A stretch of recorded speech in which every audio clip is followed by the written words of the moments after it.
Hello दोस्तों, कैसे हैं आप सब। उम्मीद करते हैं आप सभी अच्छे होंगे। दोस्तों, करंट अफेयर्स की फुल पत्ती वाली क्लास के रिवीजन क्लास में आप सभी का एक बार फिर से स्वागत है। आइए आज की वीडियो को स्टार्ट करते हैं। आज का पहला प्रश्न है, हाल ही में 49वें G7 शिखर सम्मेलन 2023 का आयोजन कहाँ पर किया गया है। इसका आयोजन हिरोशिमा जापान में किया गया है।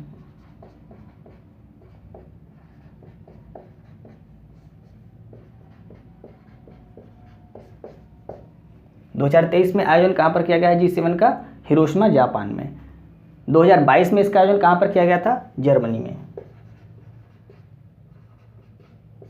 ये 49वां था और जर्मनी में जो किया गया था इसका आयोजन, ये कौन सा था, ये 48वां था। पहला G7 शिखर सम्मेलन का आयोजन कहाँ पर किया गया था, पेरिस में। कब किया गया था, 1975 में। G7 की शुरुआत कब हुई, यानी कि स्थापना कब हुई, 1975 में इसकी स्थापना हुई। इसको भी आप लिख लीजिए, 1975 में G7 की स्थापना हुई थी।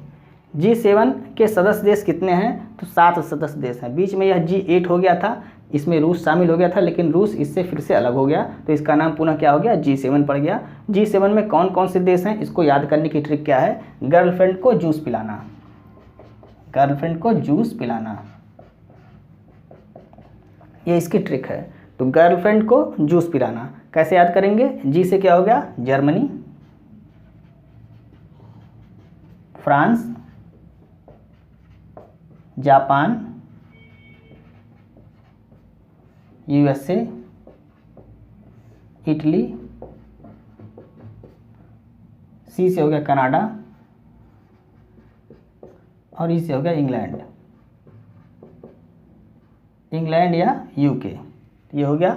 जी से जर्मनी, F से फ्रांस, J से जापान, U से USA, I से इटली, C से कनाडा और E से इंग्लैंड। तो ये 7 देश हैं जो G7 के अंतर्गत आते हैं। भारत इनका सदस्य नहीं है, इसको आपको याद रखना है। G7 का सदस्य भारत नहीं है, लेकिन 2023 की बैठक में भारत ने भाग लिया, यानी कि भारत के प्रधानमंत्री जी ने G7 2023 की बैठक में भारत के प्रधानमंत्री जी ने भाग लिया, आपको याद रखना है। जापान के PM कौन है, फूमियो किशिदो जापान के प्रधानमंत्री हैं।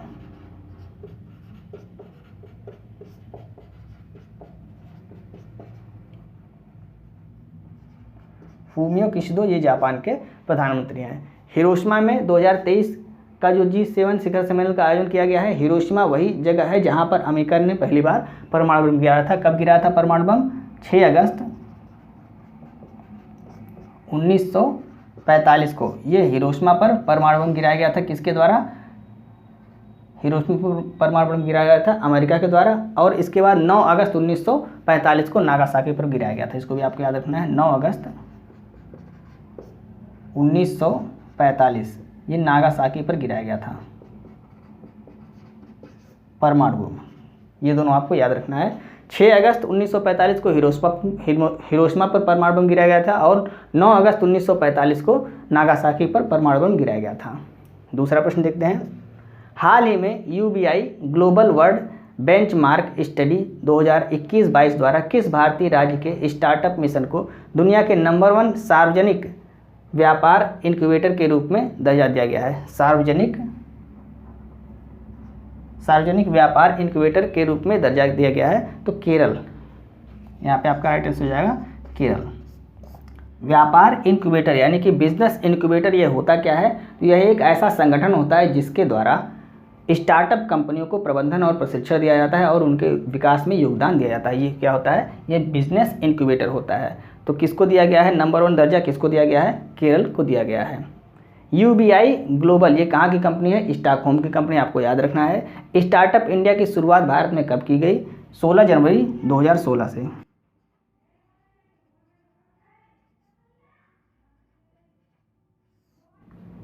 किस मंत्रालय के अधीन आता है स्टार्टअप इंडिया, वाणिज्य एवं उद्योग मंत्रालय।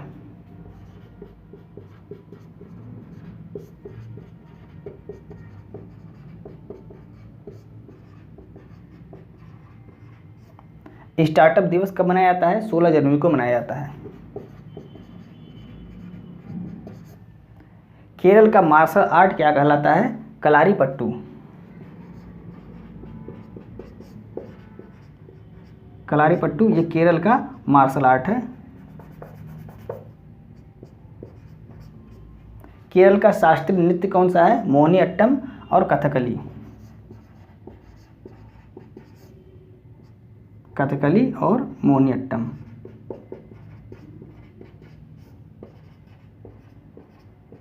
इसको भी आपको याद रखना है, ये केरल का शास्त्रीय नृत्य है, कथकली और मोहिनीअट्टम। आइए नेक्स्ट प्रश्न देखते हैं। तीसरा प्रश्न है, हाल ही में संयुक्त राष्ट्र प्रवासन एजेंसी की पहली महिला निदेशक किसे नियुक्त किया गया है? एमी पॉप को नियुक्त किया गया है।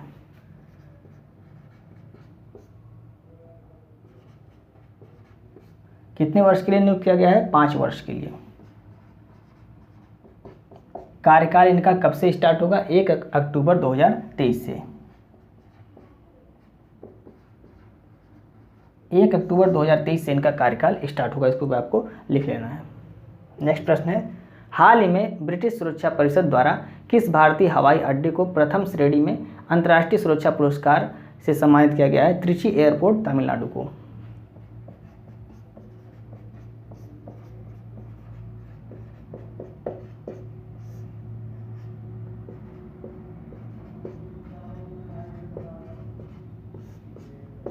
त्रिची एयरपोर्ट, तमिलनाडु को यह पुरस्कार दिया गया है। नवीकरणीय ऊर्जा को बढ़ावा देने के लिए यह पुरस्कार त्रिची एयरपोर्ट, तमिलनाडु को दिया गया है। इसके अलावा आपको याद रखना है शिवमोगा एयरपोर्ट, ये कहाँ पर है? कर्नाटक में है। डोनीपोलो एयरपोर्ट, ये कहाँ पर है? अरुणाचल प्रदेश में है।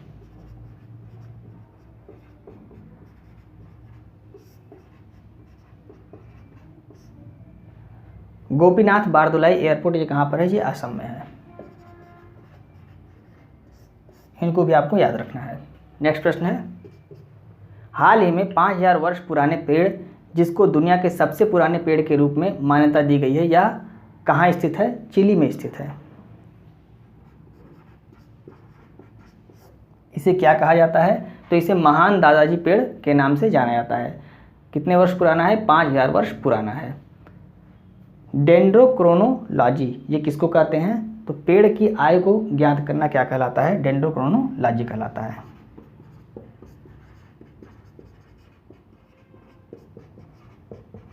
पेड़ की आयु ज्ञात करना क्या कहलाता है? डेंड्रोक्रोनोलॉजी कहलाता है, इसको आपको याद रखना है। हाल ही में केंद्रीय स्वास्थ्य मंत्रालय ने उच्च रक्तचाप, मधुमेह आदि गैर संचारी रोगों से पीड़ितों के लिए कौन सी पहल प्रारंभ की है? 75 यानी 75/25 पहल स्टार्ट की है। 75/25 पहल स्टार्ट की है। ये 75/25 इसका नाम क्यों रखा गया है? क्योंकि पूरे भारत में 75 मिलियन लोग इस रोग से प्रभावित हैं और इनकी देखभाल के लिए लक्ष्य 2025 तक का रखा गया है, तो इसलिए इसका नाम क्या रखा गया है? 75 और 25, इसका पहल का नाम रखा गया 75/25। ये आपको याद रखना है। पूरे भारत में 75 मिलियन लोग प्रभावित हैं इस रोग से और इनकी देखभाल के लक्ष्य कब तक का रखा गया है? 2025 तक का रखा गया है, इसलिए इसका नाम 75/25 पहल इसका नाम रखा गया है। इटाई रोग, इटाई रोग किससे होता है? क्लैडियम से होता है। एक आपसे पूछ लेता है मिनी माता रोग, तो ये पारा से होता है।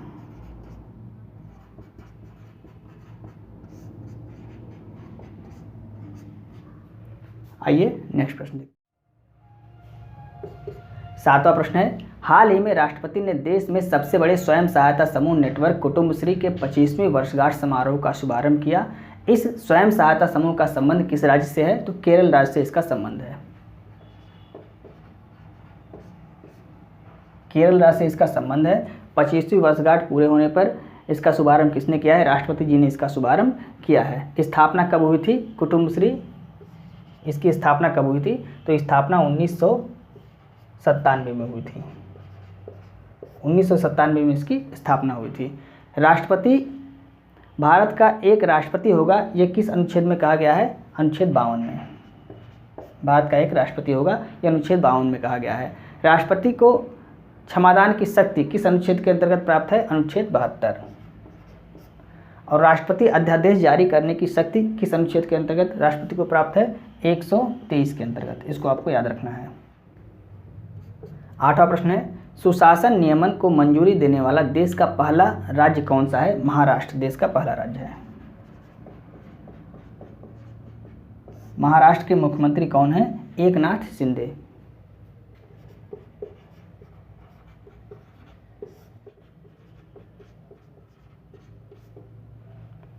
सुशासन दिवस कब मनाया जाता है? 25 दिसंबर को। इसको भी आपको याद रखना है।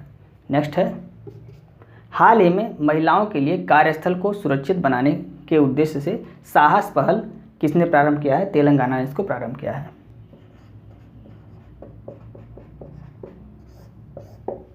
महिलाओं के कार्यस्थल पर जो यौन उत्पीड़न होता है उससे बचाव के लिए साहस पहल किसने लॉन्च किया है? तेलंगाना राज्य ने लॉन्च किया है। इसी के साथ ही साहस साथी चैटबॉट भी लॉन्च किया गया है। 1997 में विशाखा वर्सेस राजस्थान सरकार के केस में विशाखा गाइडलाइन भी जारी की गई थी। विशाखा गाइडलाइन का संबंध किससे है? तो महिलाओं के कार्यस्थल पर जो यौन उत्पीड़न होता है उससे बचाव के लिए विशाखा गाइडलाइन भी जारी की गई थी। इसको भी आपको याद रखना है। आइए नेक्स्ट प्रश्न देखते हैं।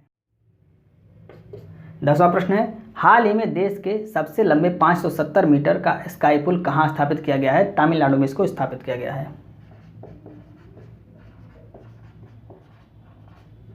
तमिलनाडु के मुख्यमंत्री कौन है? स्टालिन यहाँ के मुख्यमंत्री हैं।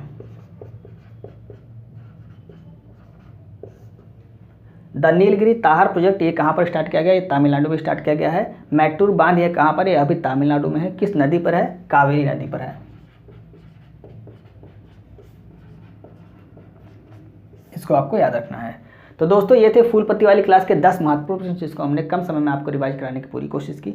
उम्मीद है आपको वीडियो अच्छी लग रही होगी। यदि आपको वीडियो अच्छी लग रही है तो आप इसे अपने दोस्तों को भी शेयर करें और वीडियो को लाइक और सब्सक्राइब करना ना भूलें। मिलते हैं नेक्स्ट वीडियो में।